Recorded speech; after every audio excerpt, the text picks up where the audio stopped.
अस्सलाम वालेकुम नाज़रीन, आबिद ख़ान आपकी खिदमत में हाज़िर है और आज मैं लाहौर के मियानी साहब कब्रिस्तान में मौजूद हूँ और एक ऐसे अहाते में मौजूद हूँ जो पुराना है और ख़ासा कंजस्टेड है। अब तो वहाँ मेरे ख्याल कब्रें बनाने की जगह भी नहीं रही, मगर इस अहाते में आपको इतने मशहूर लोग मिलेंगे कि आप यकीनन हैरान रह जाएंगे और शायद आपके दिल में भी ये आए कि आप यहाँ आएँ और यहाँ आकर उनके लिए दुआ ज़रूर करें।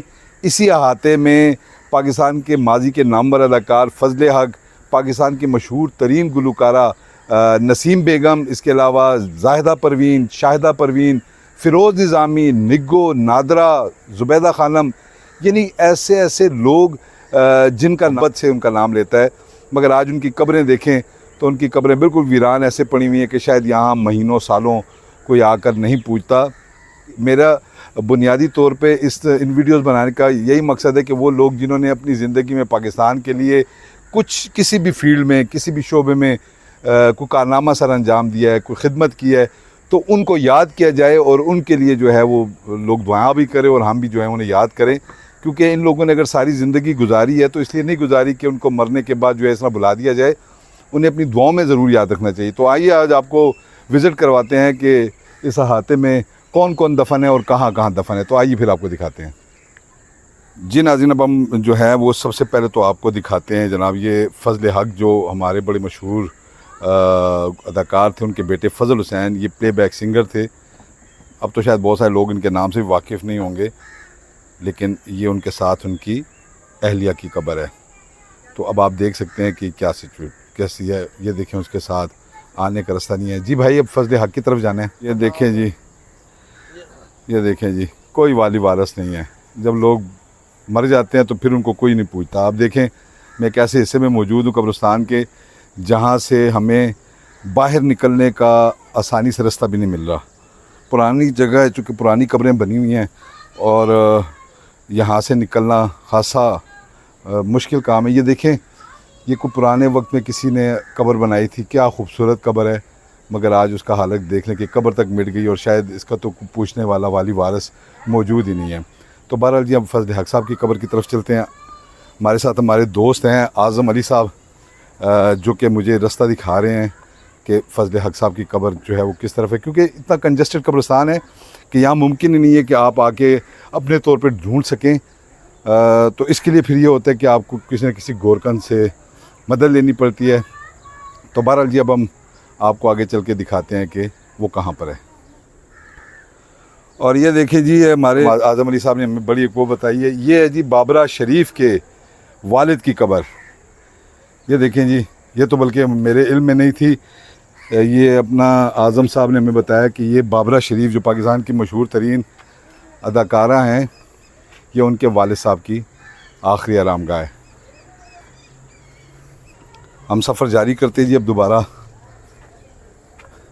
ये आज़म अली साहब हमारे आगे आगे चल रहे हैं, हमें बतौर गाइड वो बता रहे हैं। आप देख सकते हैं कि यहाँ जाने का रास्ता कोई नहीं है। ये देखें, अल्लाह खैर, अल्लाह खैर।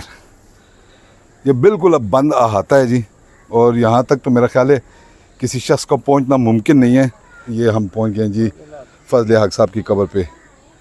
ये है जी फजल हक साहब। ये देखिए जी, ये पाकिस्तान के माजी के बड़े मशहूर अदाकार गुज़रे हैं फजल हक साहब, और इनका जो है वो दुल्हा भट्टी में बड़ा अहम किरदार इन्होंने अदा किया था, एक जागीरदार का, जिसकी वजह से ख़ासे मशहूर हैं। और ये देखें जी, ये फजल हक साहब के बेटे साहबजादे आमिर अली। ये देखें, ये शायद उनके पोते हैं। ये देखें जी, फ़िरोज़ निज़ामी साहब की बेटी हैं जी हुमा निज़ामी। यानी आप ये देखिए, इस अभी तक इस छोटी सी वीडियो में भी आप अभी तक आपने देखा होगा कि कितने बड़े बड़े नाम हैं जो यहाँ पड़े हुए हैं और हमको पता तक नहीं उनका। तो चले जी आगे चलते हैं। और आज़म साहब, आप अपना चेहरा भी दिखा दें। ये जी आज़म साहब जो हमें अब इस वक्त इस कब्रिस्तान का पूरा विज़िट करवा रहे हैं और बड़े लोगों के मुतालिक उन्होंने हमें बताया है। तो क्या बात है आज़म साहब। ये अब देखिए जी फ़िरोज़ निज़ामी साहब की कब्र। ये देखें जी, ये फ़िरोज़ निज़ामी साहब की कब्र। ये देखिए किस हद तक कितने बड़े मूसीकार पाकिस्तान के, और उनकी कब्र की हालत आप देख लें। ये देखें जी क्या हाल है जी। महाराज ये चूँकि पुरानी कब्र है इस वजह से इस पे जो है वो मिट्टी पड़ती रही और ये ऊंची होती रही और उसका कदबा जो है वो वहीं रह गया है। ये देखें जी, ये साथ ही उनकी बेवा या उनकी अहलिया ग़ुलाम दस्तगीर फ़ातिमा फ़िरोज़ निज़ामी साहब की। फ़िरोज़ निज़ामी बहरहाल पाकिस्तान की मौसीकी का एक बहुत बड़ा नाम और जिन्होंने बेशुमार खूबसूरत धुनें जो हैं वो। फ़िरोज़ निज़ामी साहब का नाम किसी भी जो है वो तारुफ़ का मोहताज नहीं। पाकिस्तान में मौसीकी का जब भी ज़िक्र होगा फ़िरोज़ निज़ामी साहब का उसमें ज़िक्र ज़रूर होगा। अल्लाह पाक इनको मग़फ़िरत फ़रमाए। के साथ ही ये मलका काफ़ी ज़ाहिदा परवीन की कब्र है। ये देखें जी, ये उसके ऊपर उन्होंने एक शेड सा बनाया हुआ है। अब तो ख़ासा जो है वो ख़राब हो गया, लेकिन ज़ाहिदा परवीन को मलका काफ़ी कहा जाता और आरिफाना कलाम में उनका कोई सानी नज़र नहीं आता था। ये है जी, देखें ये उनका कतबा है जी, ये उनका कतबा है और ये उनकी कब्र की सिचुएशन है। यानी बड़ा ख़राब सा हो गया, ये शेड पुराना हो गया, किसी वक्त ऊंचा होगा, लेकिन अब तो देखें, अब ये देखें, अब ये देखें जी, मैं इस वक्त ज़ाहिदा परवीन साहिबा की जो है वो कब्र के साथ ही खड़ा हूँ और ये देखें आपको शेड नज़र आ रहा होगा कि शेड किस तरह नीचे जा चुका है। ये देखें उनकी कब्र है और ये साथ ही जो है ये शाहिदा परवीन साहिबा की, ये भी बड़ी मशहूर गुलकारा थी। और ये देखें जी, ये शाहिदा परवीन साहिबा की कब्र, ये जी शाहिदा परवीन साहिबा की कब्र है। यानी इतना ये कंजस्टेड कब्रिस्तान है, आप यकीन माने यहाँ इंसान चल नहीं सकता, आप यहाँ से चल नहीं सकते, आप यहाँ से गुज़र नहीं सकते। पुराना कब्रिस्तान है, पुराना हता है और ज़्यादातर हमने ये देखा कि यहाँ पे गुलकारों की जो है वो कब्रें हैं। ये देखें बिल्कुल शाहिदा परवीन, फिर ज़ाहिदा परवीन, उनके साथ फ़िरोज़ निज़ामी, उनकी अहलिया, उनके दीगर ख़ानदान के लोग, या सिराज निज़ामी साहब। तो ये सारा आपको अहाता यहाँ से नज़र आ रहा होगा कि किस किस्म का कंजस्टेड ये कब्रिस्तान है, बिल्कुल पाँव रखने की जगह भी नहीं है। अभी हम नसीम बेगम की कब्र की तरफ जाएंगे, तो चलें जी अपना आज़म भाई नसीम बेगम की तरफ कब्र की तरफ चलते हैं। हमारे आज़म साहब साइक्लोपीडिया, एक एक कब्र के इनको पता है। मतलब अब हमें बहुत सारी चीज़ों का नहीं इल्म है, लेकिन एक एक क्योंकि अपने हाथ से कहते हैं उन्होंने ये कब्रें बनाई हुई हैं। ये देखें जी, इस पुराने अहाते में चल फिर कर हम लोग ये वीडियोस बना रहे हैं और देखने में लोग ये समझते होंगे कि ये बड़ा आसान काम है।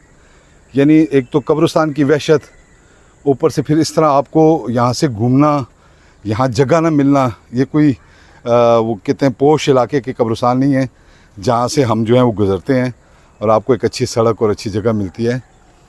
तो ये देखें, ये बाकायदा इश्क का इम्तिहान लेने वाली बात है जी कि आप जो है ना वो इस तरह कब्रों को ढूंढते हो जाएं। ये अब देखिए जी, इसे अहाता मौसीकारा भी कहते हैं, इसको अहाता मौसीकारा भी कहते हैं। ज़्यादातर हमने ये देखा है कि इनमें जो है वो मौसीकार जो हैं, अगर आप कतबे देखें तो आपको कतबे में महसूस होगा कि यहाँ से जो है नामों से आपको अंदाज़ा हो जाएगा कि ये नाम जो हैं वो मौसीकारों के हैं। ये है जी, अब ये जो कब्र है आपको नज़र आ रही है, ये मोहतरमा नसीम बेगम। यानी हम पाकिस्तान का कौन सा बंदा है जिसने नसीम बेगम का नाम नहीं सुना होगा। ये देखें, बारह इस वक्त तो कब्र बिल्कुल ज़मीन के साथ बराबर हो चुकी है। मुझे लगता है कि इनके ख़ानदान वालों को चाहिए, ये उनके साथ उनकी बेटियां हैं, दुख्तर नसीम बेगम, बुशरा सुल्ताना, सिदरा सुल्ताना साथ ही, और शायद इनके खाविंद कहीं आगे हैं। अगर आप ये देखें तो ये अलमास अनवर है, दुख्तर अनवर बेगम पटियाले वाली। और इसी तरह आप देखें मुख्तलिफ़ जो हैं वो कब्रें हैं, कुछ दीगर लोगों की भी हैं। ये नसीम बेगम के वालिदैन हैं जी, वालिद हैं उनके अहमद नवाज़ साहब। आपने आज के व्लॉग से थोड़ा सा देख लिया होगा कि ये कब्र ढूंढना और फिर उन कब्रिस्तान में फिरना बड़ा दिल गुर्दे का काम है। मैं तो इसको ये कहता हूँ, ये मैं अक्सर आज़म अली साहब से कहता हूँ कि जनाब आपकी हिम्मत है, आप सारा दिन और सारी रात जो है वो इन कब्रों में गुजारते हैं, आपको डर नहीं लगता। अच्छा जी, इसी आते में जो है वो पंजाब के हीरो दुल्ला भट्टी की कब्र भी है। गो के कुछ लोग तो ये कहते हैं कि ये दुल्ला भट्टी की कब्र नहीं थी, लेकिन बहरहाल अक्सरियत का ये ख्याल है कि ये दुल्ला भट्टी की कब्र है। ये है जी वो दुल्ला भट्टी की कब्र। ये देखें, ये दुल्ला भट्टी की कब्र भी है। ये देखें दुल्ला भट्टी की कब्र, ये देखें, ये देखें जी, खासी बड़ी कब्र है जी दुल्ला भट्टी की।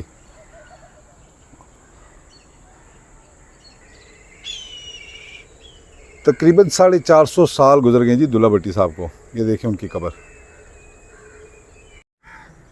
जी नाज़रीन, उम्मीद है कि आज की वीडियो आपको पसंद आई होगी। और मेरा बुनियादी तौर पे मकसद ये था कि अगर आप किसी भी कब्रिस्तान में चले जाएं तो आपको ऐसे बेशुमार लोग मिलेंगे जिन्होंने पाकिस्तान की किसी न किसी शोबे में खिदमत ज़रूर की है। तो हम सबको उन्हें याद रखना चाहिए। उन्होंने अपनी सारी ज़िंदगी इसलिए इस कौम के लिए नहीं खिदमत की कि उन्हें मरने के बाद बिल्कुल जो है बेयारो मददगार और लावारसों की तरह बुला दिया जाए। हमारी दुआ है अल्लाह पाक सबकी मग़फ़िरत फरमाए और सबके दर्जात बुलंद करे।